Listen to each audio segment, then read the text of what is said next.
आज हमारी कौम के कितने लोग ऐसे हैं जो कौम की दलाली करने लगे। टांग खींचना किसका काम है? हमारे अपनों का। बुराई करना किसका काम है? हमारे अपनों का। कौम में एक बंदा जरा सी तरक्की करने लगे तो हमारे अपने टांग खींचने लग जाते हैं, बुराई नजर आने लग जाती है, खामी नजर आने लग जाती है। उसकी 2 नस्लों पहले की भी तमाम तर वाकयात निकाल के उसको जलील करने की कोशिश की जाती है। इसके दादा ऐसे थे, इसके नाना ऐसे थे, इसका खानदान ऐसा था। ऐ मेरी कौम के जवानों, टांग खींचने का मिजाज पैदा कर लोगे, मुल्क के कोने कोने पर मारे जा रहे हो, जलील किए जा रहे हो, रुस्वा किए जा रहे हो, मॉबलिंग की जा रही है, बाज़ाब्ता मस्जिदों पे हमले हैं, मदरसों पे हमले हैं, अपनों की टांग खींचते रहोगे तो मुझे बताओ कल की तारीख में तुम्हारे हुकूक के लिए बात करने कौन आगे आएगा? तुम्हारे लिए बोलने कौन आगे आएगा?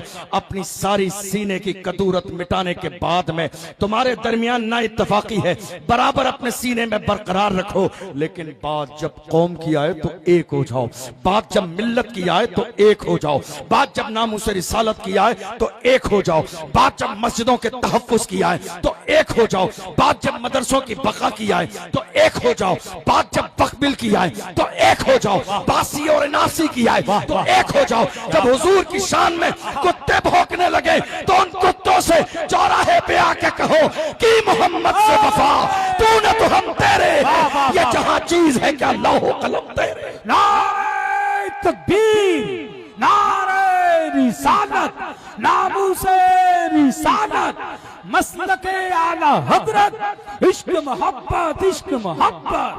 वाह। सलाहुद्दीन अय्यूबी का एक जुमला मुझे बड़ा याद आता है बार बार। सलाहुद्दीन अय्यूबी ने फरमाया था, अगर मुसलमान के दुश्मन न होते तो हम दुनिया फतेह कर लेते। गौर कीजिए इस जुमले पर, गौर कीजिए इस जुमले पर। मुसलमान, अगर खुद मुसलमान के दुश्मन न होते तो हम दुनिया फतेह कर लेते।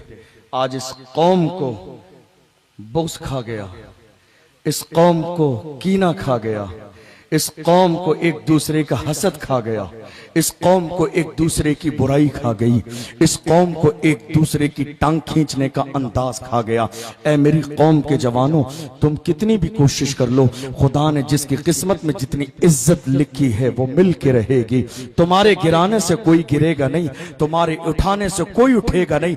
अल्लाह ने जिसको जितनी इज्जत दी है वो अल्लाह की दी हुई इज्जत है। खुदा जब देने पे आता है, अल्लाह कुरान में